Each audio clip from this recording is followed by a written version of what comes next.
દોસ્તો, એક ફર્ઝનની વિલાદત સાથે એના મા-બાવાને કઈ ખ્વાબોની વિલાદત થાય છે અને જેમ જેમ ફર્ઝન મોટા થાય છે, ખ્વાબો બી મોટા થાય છે. પણ ટીનેજર એજ ઘણી સેન્સિટિવ અને નાસમજીની એજ હોય છે. જે ફર્ઝન તો આ એજને સમજદારી હેન્ડલ કરે છે, તો બુલંદી તક પહોંચે છે. નહીં તો એક પ્યારી, મज़ेदार અને इबरत वाली कहानी છે. એન્ડ તક દેખજો. દોસ્તો, સબસ્ક્રાઇબ કરો યાર. આ હમારા મહેનતનું ઇનામ છે. શેર કરો, લાઈક કરો, કમેન્ટ્સ કરો. કેમ કે બાકી સબ હમે કરી શકે છે. આ તો આપને જ કરવું છે. तो शुक्रगुजार છે સેલ્સ માર્કેટિંગના જે પોતાના હ્યુજ પ્લેટફોર્મ તકરીબન 1 લાખ से ज़्यादा મોમિનીન કનેક્ટેડ છે. વहाँ हमारो વિડીયો પોસ્ટ કરે છે જેના સબબ મોમિનીનને ફાયદો હાસિલ થાય છે. હજી સુધી આપ સેલ્ફ से કનેક્ટેડ નથી, આ વિડીયોના ડિસ્ક્રિપ્શન બોક્સમાં લિંક આપી છે, આપ કનેક્ટ થઈ શકો છો. લે યુઝર, ભાભી આવી ગયા. અરે પાગલ, કોઈ સુની લેશે ને વાટ લાગી જશે. આ રાજ તારા અને મારા જ વશમાં રહેવું જોઈએ, સમજો. अपना ग्रुपમાં સગલાને ખબર છે કે તું આના पे ફિદા છે. તારી બોડી લેંગ્વેજ, ઉन्हें देखने તારો ફેસનો રંગ, ઉના से વાત કરતી વખત તારું હરભરાવું છુપું નથી. ચૂપ રે તું એ જ સગલાને બતાવી દીધું છે, સાલો ગદ્દાર. સગલાને જ ખબર છે. બસ તારી આ જ ઢક્કન છે જેને સમજ નથી પડતી. મેં તો કહું છું પ્રપોઝ કરી દે. એવું ના થાય કે ચિડિયા ઉડ, તોતા ઉડ, મેના ઉડ થઈ જાય. અરે યાર, મારી એના સામને બોલવાની હિંમત જ નથી થતી. શું બોલવા જાઉં છું અને શું મૂસી નીકળી જાય છે. પ્રપોઝ કેવી રીતે કરું મેં એને? હાય જુઝર. હાય મોઇઝ. હાય આઈ મીન ઇન્સિયા. હાય હાય હાય ઇન્સિયા. ભાઈ, મારું તો ગળું સૂખવા લાગી જાય છે. તું તો છોર, આ તારા બસમાં નથી. જુઝર, જુઝર, એન્યુઅલ ફંક્શનમાં ઇન્સિયાએ ડ્રામામાં પાર્ટિસિપેટ કીધું છે. એક ફેમિલી બેઝ ડ્રામા છે જે બીજા કન્ટ્રી સે ઇન્ડિયા આવે છે અને એનો ઇખલાસ વેસ્ટર્નમાં હોવા બાવજૂદ બી કિતનો મજબૂત છે. એમાં ઇન્સિયાને અપોઝિટ તારું નામ लिखवाવી દે. ઓના સાથે ટાઈમ સ્પેન્ડ કરવાનો ટાઈમ મળશે અને પોસિબલ હોય તો તું તારા મનની વાત બી એક્સપ્રેસ કરી દેજે. શું વાત કરે છે? રૂક, મેં હમણાં જ મેમને કહું છું કે મને ચાન્સ આપે. જુઝર, ઓલરેડી 4 દીકરાઓના નામ पे ડિસ્કશન ચાલી રહી છે અને હવે તમે પાંચવા. ઓકે, મેં તમને સ્ક્રિપ્ટ આપું છું, તમે એની પ્રેક્ટિસ કરો અને ટ્યુઝડે સગલાને ટેસ્ટ આપવું છે. જેના એક્સપ્રેશન અને એક્ટિંગ અચ્છી હશે એને સિલેક્ટ કરવામાં આવશે. વો સગલાના લીએ આ જીવા મરવાની વસ્તુ નથી, પણ તારા લીએ આ જીવા મરવાની જ વસ્તુ છે. જાન લગાવી દે, ખૂબ પ્રેક્ટિસ કર. हाँ जूझर, गाड़ी कहाँ तक पहुंची? જો મેં એક ડાયલોગ બોલીને બતાવું છું, તું મને કે કેવું છે, ઓકે? સકીના, તમે કઈ ફિકર ના કરો, મેં દીકરાથી વાત કરીશ. શું છે આ? કોઈ થિયેટરમાં લીલા મજનૂનો સીન ચાલી રહ્યો છે યા તલવાર સે ગરદન કાટી રહ્યો છે? ભાઈ નેચરલ બોલ, નેચરલ, એકદમ નોર્મલ લેંગ્વેજમાં, જેમ આપણે ડેલી લાઈફમાં બોલીએ છીએ. એક્ટિંગ એક આર્ટ છે જે તમને નેચરલ બોલવાનું છે. મોઇઝે यूजर ने सगला डायलॉग्स परफेक्टली एकदम नेचुरल तरीका से बोलता समझाया. જુઝર, આ ડ્રામામાં સકીના તમારા વાઇફ છે. હાય, કિતના સ્વીટ વર્ડ્સ છે, મારા વાઈફ. કાશ. સકીના, તમારો ડાયલોગ બોલો. મોઇસ, ये નાનો છે, એની તરબિયત હમણાંથી થાય તો બહેતર છે. જુઝર, નેક્સ્ટ હવે તમે બોલો. જી જી જી. પણ ઇન્સિયાના ફેસ पे નજર પડતા ને એના ગલા સૂકવા લગા અને જબાન ચિપકી ગઈ. જુઝર, હવે બોલો, ડાયલોગ્સ બોલો. જી જી જી જી મેમ. દીકરા, તમે ફિકર ના કરો, મેં સકીનાથી વાત કરીશ. પણ ઇન્સિયાના સામને એની જબાન ચિપકી ગઈ અને હરબડી ગયા. जितनी તૈયારી કરી थी સગલું ભૂલી ગયા અને ડાયલોગ્સ ના બોલી શકા, જેના સબબ ટીચર્સ એને રિજેક્ટ કરી દીધા. પાગલ છે તું? ઇતનો મોટો ચાન્સ ખોઈ નાખો, બેવકૂફ. અરે યાર, જેવો મેં એના ચહેરાના તરફ જોઉં છું, સગલા ડાયલોગ્સ ભૂલી જાઉં છું. પણ તું ફિકર ના કર, મેં કઈ જુગાડ કરું છું, તને વાપસ ફિટ કરું છું. મોઇઝે પોતાનો જુગાડ લગાવ્યો અને ચારો પાર્ટિસિપેન્ટને આ ડ્રામામાં પાર્ટિસિપેટ ના કરવાના લીએ કન્વિન્સ કરી લીધો. થેન્ક્સ. અરે યાર, ચારો નમૂનાએ સડનલી મના કરી દીધું પાર્ટિસિપેટ કરવા વાસ્તે. ઇતની બુરી છું શું યાર મેં? હવે કેમ જાનીને પોતાની તારીફ કરાવે છે? તું પૂરા સ્કૂલમાં સબસે બ્યુટીફુલ છે. દેખું નહીં, જુઝરને તારો ફેસનો ગ્લો દેખીને ગલા સૂકી રહ્યા હતા.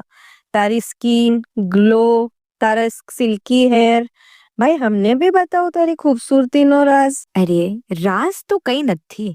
મેં જો પ્રોડક્ટ્સ બ્યુટી કેર વાસ્તે યુઝ કરું છું એ તો એમબી મારૂફ પ્રોડક્ટ્સ છે. યુનિક 53ના બ્યુટી કેર પ્રોડક્ટ્સ.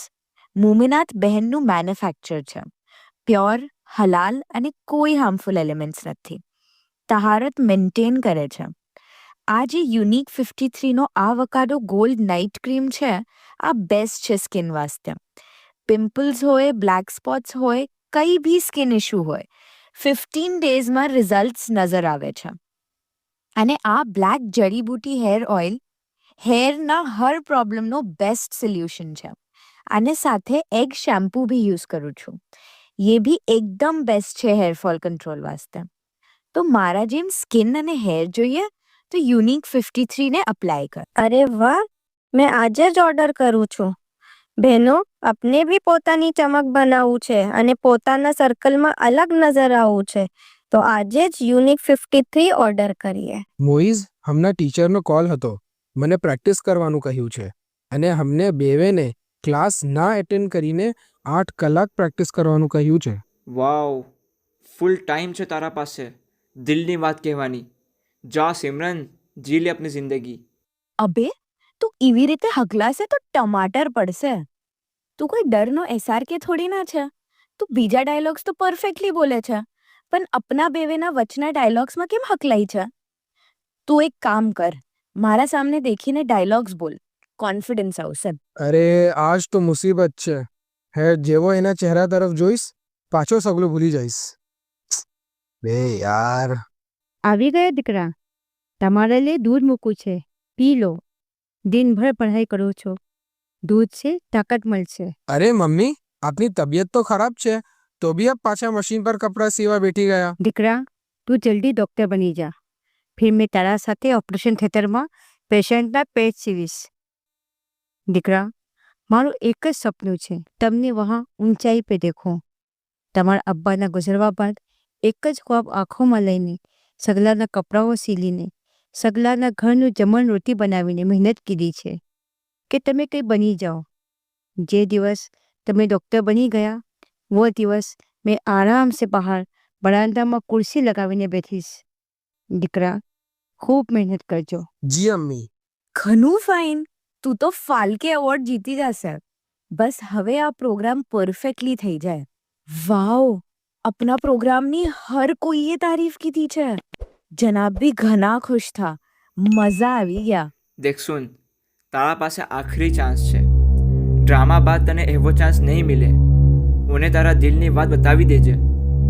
ઇન્સિયા, મેં તમને કંઈ કહેવા ચાહું છું. હા જુઝર, બોલ. જુઝરીએ હિંમત કરીને પોતાના દિલની વાત ઇન્સિયાને બતાવી દીધી. જુઝર, આઈ એમ રિયલી સોરી. મારો રિશ્તો તો ચાઇલ્ડહુડ સે મારા કઝિનના સાથે ફિક્સ થઈ ગયો છે અને અમે બેવે એકબીજાને લાઈક કરે છે. પ્લીઝ દિલ પર ના લેજે. મારા લીએ કોઈ બી ફિલિંગ્સ હોય તો દિલથી નિકાલી દેજે. આ સુનીને જુઝરના દિલ પર તો જેમ બિજલી ગીરી ગઈ હોય. એના વર્ષોના જજ્બાત, ફિલિંગ એક ઝટકામાં તૂટીને બીખરી ગયા.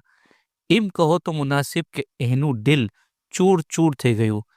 ઇન્સિયા ચાલા ગયા था, પણ જેમ કે લઈ ગયા હોય જીવાની સગલી વજહ. અરે જુઝર, આવતાને રૂમમાં ચલા ગયા, કંઈ જમવું બી નહીં. દીકરા, દીકરા, બહાર આવો, જમી લો. મારું મન નથી, પ્લીઝ ડિસ્ટર્બ ના કરો. જુઝરની આંખોના સામને એક સીન ઘૂમી રહ્યા था, જે વખત એ આ ડ્યુરેશનમાં ઇન્સિયા સાથે ગુજારા था. અરે યાર, આ તો કોઈ ક્લાસ મિસ નથી કરતો. આજે ક્લાસમાં નથી આવ્યો, ના કોલ ઉઠાવી રહ્યો છે. શું વાત છે? આંટી, જુઝર કહા છે? દીકરા, રૂમમાં જ છે. રાત છે કંઈ જમવું નથી, સવાર છે અંદર છે, જઈને ચેક કર. મોઇઝે દોર નોક કીધો અને આવાજ લગાવી. જુઝરીએ દરવાજો ખોલો. અરે, તારી આંખો સૂજીવી છે? તું રોયો છે શું? યાર મોઈઝ, સગલું ખતમ થઈ ગયું. ઇન્સાએ મને ના કહી દીધી. મારું તો હવે કઈ ચીઝમાં મન નથી લાગતું. આમ જિંદગી તો હવે બહુ જ જેવી લાગી રહી છે. દિવસો ગુજરી રહ્યા था અને મોઇઝના લાખ સમજાવવા બાદ બી એ નોર્મલ નહોતા થઈ રહ્યા. હવે એનું પઢવામાં બી મન ના લાગતું, ના કોઈ દોસ્તોના હસી મજાકમાં, જિંદગીના એક કેસીએ એની જિંદગીના સગલા મકસદ ખતમ કરી નાખ્યા હતા. ये एकदम डिप्रेशन में चला गया था. ઇન્સિયા, મેં તમારા વગર નહીં રહી શકતો. તમારા વગર જીવાનો કોઈ મકસદ નથી. તમે નહીં તો મને દુનિયામાં કંઈ નથી જોઈતું. આ જિંદગી, આ સાસોનો કોઈ મતલબ નથી. દીકરા, ચાલ નાસ્તો કરી લે જુઝાર. ખબર નહીં શું થઈ ગયું છે તને. યાર, આજે ફિર જુઝર આવ્યો નથી. મને ડર લાગી રહ્યો છે. આ કંઈ કરી કરાવી ના દે. મારું મન બી ગભરાઈ રહ્યું છે. ચલો મેં આના ઘરે જાઉં. અમ્મી, જુઝર કહા છે? દીકરા, રૂમમાં જ છે. તમને કંઈ ખબર છે શું થયું છે આને? મને ઘણી ગભરાટ છે. અકબરના જવા બાદ મારા જીવવાનો સહારો આ જ છે. દેખ દીકરા. મોઇઝ જીવારે અંદર ગયા તો એની सांस અંદર જ રૂકી ગઈ. જુઝરના મુંહ સે ઝાગ નીકળી રહ્યું હતું. મોઇઝ જુઝરને ઉઠાવીને હોસ્પિટલની તરફ ભાગા. અમ્મીનું જેમ દિલની ધડકન રૂકી ગઈ જુઝરની હાલત દેખીને. અરે, શું થયું આને? આએ તો કંઈ ખાઈ લીધું છે. ફોરન આઈસીયુમાં લઈ જવું પડશે. વખતનો એક એક ટીક ટીક મોઇઝ અને અમ્મીની ધડકનને જેમ રોકી રહ્યું હતું. 1 ઘંટા બાદ. ડૉક્ટર સાહેબ, શું થયું? કેમ છે જુઝર? દીકરા, ये फिलहाल खतरा से બહાર છે અને હોશમાં આવી ગયો છે. જાઓ, તમે લોકો મિલી લો. દીકરા જુઝાર, આ શું કરું તું એ? તારી માનો બી ખ્યાલ ના કીધો. તું તો ચલો જાતો અને મેં મારી જિંદગીનો એક એક દિવસ કેવી રીતે નીકળતો. મળવા વાળો તો મરી જાય છે, પણ કેટલી તકલીફ એના જવા બાદ એના ઘરવાળાઓને થાય છે. કંઈ ખબર છે?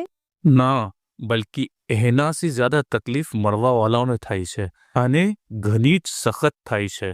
બાબા સાહેબના કલેમાત નથી સુનતા? અને લાઈફમાં એવું શું થયું કે આ લાઈફ ખતમ કરવાની કોશિશ કીધી? તમે તો અક્સર મારા પાસે આવતા અને કહેતા કે અંકલ મને આપ જેમ બનવું છે.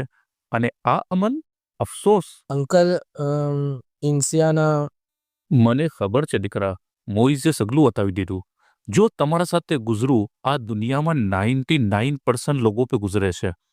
આ એજમાં એક એટ્રેક્શનમાં આવે છે અને ઉને જિંદગી સમજવા લાગે છે અને ઉના ના પાડવા પર જિંદગીના સગલા મકસદ ખતમ. ના દીકરા, ઇલ્મ પઢો. હમારો દુનિયામાં આવવાનો એક મકસદ છે અને તમે આ નાની ચીજ પે આ અઝીમ ગુનાહ અને આ તમારા અમ્મી જેને જીવવાનો સહારો તમે છો, આના બારામાં ના સોચું? કેટલા દિવસ થયા છે ઇન્સિયાને તમારી લાઈફમાં આવવાના? બસ 4 વર્ષ. અને આ તમારા અમ્મી, તમારા અબ્બા શાદીના 3 વર્ષ બાદ ગુજરી ગયા. અબ્બાના જવા બાદ તમારા અમ્મી બી દુનિયા છોડીને ચલાયા હતા. ના ગયા. કેમ? કે જીવાની વજહ તમે થા. અને આજે તમારા જીવાની વજહ ઓનલી 4 દિવસનું આ પ્યાર થઈ ગયું. અક્સર ટીનેજર એજમાં આવા મકામ પે એવો કદમ ઉઠાવી લે છે. સુબસ આ જ મકસદ થો. તમારા સાથે જો બચપન સે રિશ્તાઓ જોડા છે એનું શું? અરે ભાઈ, આ જિંદગીનો એક હિસ્સો છે. થોડા વર્ષમાં સગલું ભૂલી જાશો. નવી જિંદગી શરૂ થશે, ખૂબસૂરત જિંદગી. અક્સર કરિયરમાં ફેલ થવા પર યા પ્યારમાં ફેલ થવા પર ફરજંદો આવા કદમ ઉઠાવી લે છે જે કે વખતનો એક હિસ્સો છે. વખત સાથે પાછળ છૂટી જશે. ડોક્ટર અંકલની એક એક વાત જુઝરના દિલમાં ઉતરી રહી હતી અને એને પછતાવો થઈ રહ્યો હતો. હાય સ્વીટહાર્ટ, યાર તમને દેખું છું તો દિલમાં સુકૂન આવી જાય છે. Love you so much. તમારાથી શાદી કરવા બાદ હર વસ્તુ હાસિલ કીધી. સક્સેસ, ખુશી, સુકૂન. આજે મારા તરક્કી અને સુકૂનનો રાજ તમે જ છો. તમારું સુકૂન તો ઇન્સિયા થા, જેના लिए તમે જાન લગ દેવાને તૈયાર થા. આ તો ભલું થઈ ડૉક્ટર અંકલનું. અરે ના યાર, સચ્ચી બચપનું અને ના સમજી હતી. આ એજમાં બચપનું એક બચ્ચાની ચોકલેટની જિદના જેમ હોય છે. પણ આ સગલું સફરનો હિસ્સો છે, મંઝિલ નહીં. અને મારી મંઝિલ તો તમે જ છો. તો દોસ્તો, ઉમ્મીદ છે આપને આ કહાની અને આનો મેસેજ પસંદ આવ્યો હશે. કેમ કે ટીનેજર એજ ઘણી સેન્સિટિવ હોય છે અને એવામાં ફરજંદો એવા ઇલ્મની કમી હોવાના સબબ યા બીજા સ્કૂલોમાં પડવાના સબબ મારેફત નથી રહેતી અને એવા કદમ ઉઠાવી લે છે. તો આ મેસેજ સગલા તક જાય તાકે આ એજના અંદર કોઈ એવો અનમેચ્યોર ડિસિઝન ના લે. દોસ્તો, લાઈક કરીએ, સબસ્ક્રાઇબ કરીએ, કમેન્ટ્સ કરીએ. આપના સબસ્ક્રાઇબ કરવા से हमें ताकत मिले છે. शुक्रिया दोस्तों.